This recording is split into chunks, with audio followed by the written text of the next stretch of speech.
हमारी आस्था, हमारा इतिहास, हमारी संस्कृति, हमारे पारिवारिक परवरिश में जो हम लोगों को देखने सुनने को मिला, वो हमारे देश की, प्रदेश की, समाज की सबसे बड़ी ताकत है। आज हजारों हजार लोग यहाँ पर आए हैं, बिरादरी के लोग मिलकर आज अपनी शुद्धि के लिए हवन कर रहे हैं, मन की शांति के लिए कर रहे हैं। पुण्य के काम, दान के काम, बुजुर्गों के संग सेवा करने का काम, ये हमारी धरोहर है, ये हमारी पहचान है। हमें फक्र है इस पहचान के ऊपर। मैं नौजवान साथियों से बोलना चाहता हूं, जितना भी हम जीवन में आगे बढ़े, पढ़ें लिखें, आर्थिक विकास हो, सोच में बदलाव हो, लेकिन याद रखना, वो वृक्ष बड़ा होता है, वो पेड़ लंबा जाता है ऊपर, जिसकी जड़ें मजबूत होती हैं।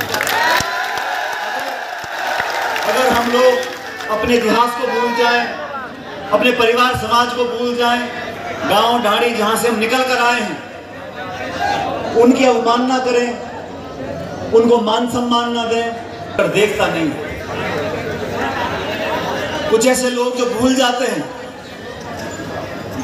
जब उनको देश में, प्रदेश में, समाज में बहुत बड़े वो हम बन जाते हैं, तो अक्सर होता है, ये इंसान की प्रवृत्ति है।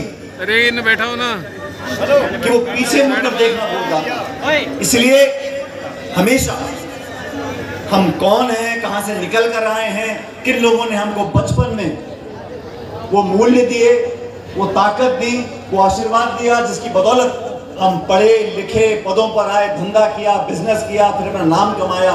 लेकिन हमेशा अपनी जड़ों को याद रखना चाहिए।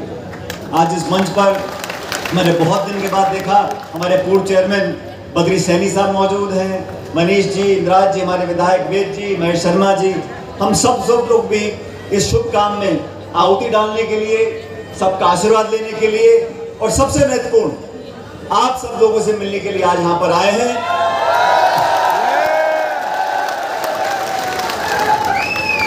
साथियों, ये समय हम सब लोगों के लिए बहुत महत्वपूर्ण है। ये देश नौजवान है, ये प्रदेश नौजवान है, और हम लोगों को वो सब करना चाहिए जिससे अपनी पहचान को बना सके। देश के विकास में, देश की उन्नति में, समाज को आगे बढ़ाने में हम क्या योगदान दे सकते हैं। उसमें धर्म भी बहुत महत्वपूर्ण है, लेकिन कर्म भी बहुत महत्वपूर्ण है, और कर्म ही पूजा है। जो अच्छा किसान है वो किसानी करेगा, जो अच्छा कर्मचारी है वो मेहनत से काम करे, जो समाज सेवा करता है वो समाज सेवा अच्छे से करे, जो नेतागिरी करता है वो नेतागिरी अच्छे से करे। अपने अपने क्षेत्र में बहुत महत्वपूर्ण है। और साथियों, जब से सृष्टि का निर्माण हुआ है, जब से सृष्टि का निर्माण हुआ है, मानवता की एक पहचान है। अलग अलग देशों में, अलग अलग इस भारत के प्रांतों में अलग अलग भाषा बोलने वाले लोग, अलग अलग धर्मों में आस्था रखने वाले लोग, अलग अलग वेशभूषा, खाना पीना, जाति, बिरादरी, समुदाय, गोत्र हजारों लाखों हैं। लेकिन वो देश और वो लोग हमेशा आगे बढ़े हैं जो एकजुट रहे हैं। जब आपस में हम खंडित होते हैं तो कभी हम लोग आगे नहीं बढ़ पाएंगे, और जो लोग दरार डालना चाहते हैं उन लोगों से हमको बचकर रहना पड़ेगा। और बहुत सी शक्तियां हैं जो दरार डालना चाहती है, बाधाएं डालना चाहती है, उन सब लोगों को पार कर। और हमारा तो इस देश का 5000 साल पुराना इतिहास है। 5000 साल हमारी संस्कृति, हमारे मूल, हमारी वेशभूषा, हमारी आस्था, हमारा परिवार, ये बहुत पुराना इतिहास है। इस इतिहास से सीख लेते हुए इस 21वीं शताब्दी में हम लोग कैसे आगे बढ़ सकते हैं। बहुत चुनौतियां हैं, समय के साथ साथ चुनौतियां बढ़ती जाती हैं। उन चुनौतियों का सामना करने के लिए हम लोगों को संकल्पित होना पड़ेगा। हमारे विश्वास, हमारी अंतरात्मा को सुनना चाहिए, सच्चाई के रास्ते पर चलना चाहिए। सच्चाई का रास्ता लंबा है, कठिन है, मुश्किलों से भरा हुआ है, गतिरोध पैदा होंगे, रुकावटें आएंगी, लेकिन हमें आगे बढ़ना है, आगे बढ़ना है, आगे बढ़ना है। सत्य की लड़ाई लड़नी है, विश्वास बनाए रखना है और सब लोगों को साथ लेकर जो चलेगा, जो संत महात्मा ज्यादा त्याग करता है, ज्यादा तपस्या करता है, ज्यादा अध्यात्म करता है, वो ज्यादा प्रसिद्ध होता है, ज्यादा व्याख्यात होता है। और राजनीति में भी जो व्यक्ति ज्यादा मेहनत करेगा, लोगों के दिलों पे राज करेगा, लोगों के मन में राज करेगा, वही व्यक्ति राजनीति में आगे बढ़ता है। हर व्यक्ति के जीवन में उतार चढ़ाव आते हैं, लेकिन समय कैसा भी हो साथी, अभी सभी धर्मगुरु यहां बोल रहे थे, अपने विश्वास पे, अपने संकल्प पर हमें अड़िग रहना है। कोई बहकाएगा, कोई फुसलाएगा, कोई सच बोलेगा, कोई झूठ बोलेगा, लेकिन हमें अपने गिरबान में झांकना है, अपनी अंतरात्मा को सुनना है। हम यहाँ आहुति दे रहे हैं, शुद्धि की बात कर रहे हैं, पर्यावरण को, समाज को, देश को, प्रदेश को शुद्ध हो, सब कुरीतियां खत्म हो जाए, लेकिन मानवता के निर्माण में सच्चाई, ईमानदारी, नेकता, दूसरे पे विश्वास करना, भाईचारा बनाना, प्रेम मोहब्बत की बातें करना, आपस में झगड़ा कराना 2 मिनट का काम है। आपस में लड़ाई फसाद कराना 30 सेकंड का काम है। अफवाह फैलाना बहुत आसान है, झूठ बोलना बहुत आसान है, आरोप लगाना बहुत आसान है, सच बोलना, सच के लिए संघर्ष करना और अपने जीवन से उदाहरण देना,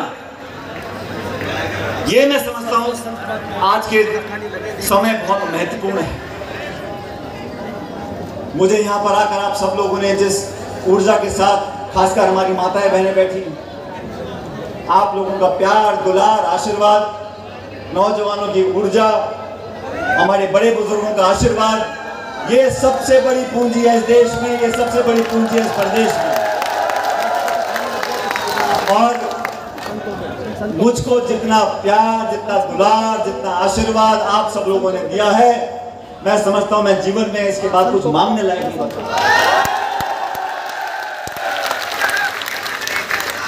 लेकिन आने वाले समय में भी हम सब लोगों को एक साथ मिलकर अपने प्रदेश के भलाई के लिए, देश के भलाई के लिए और सबसे ज्यादा मानवता के भलाई के लिए मिलकर काम करना होगा। और जब आप इस सब लोग काम करोगे, उस काम में कंधे से कंधा मिलाकर मैं आपके साथ खड़ा रहूंगा। क्योंकि ये धार्मिक कार्यक्रम है और हजारों हजार लाखों लोग यहाँ पर आ रहे हैं। आप सबकी श्रद्धा देखकर मैं अभिभूत हूँ। जिस संयम से, जिस प्यार से, जिस शालीनता से, जिस विनम्रता से इस कार्यक्रम का आयोजन हो रहा है और जो संदेश यहाँ से जा रहा है, और ये इस हवन की आहुति से जो निकली हुई गर्मी और हवा है वो पूरे प्रदेश और देश में फैलेगी। तो मैं समझता हूँ प्यार मोहब्बत का पैगाम पूरे प्रदेश और देश में फैलेगा। यदा यदा ही धर्मस्य ग्लानि भवति भारत अभ्युत्थानम धर्मस्य तदात्मानं सृजाम्यहम्।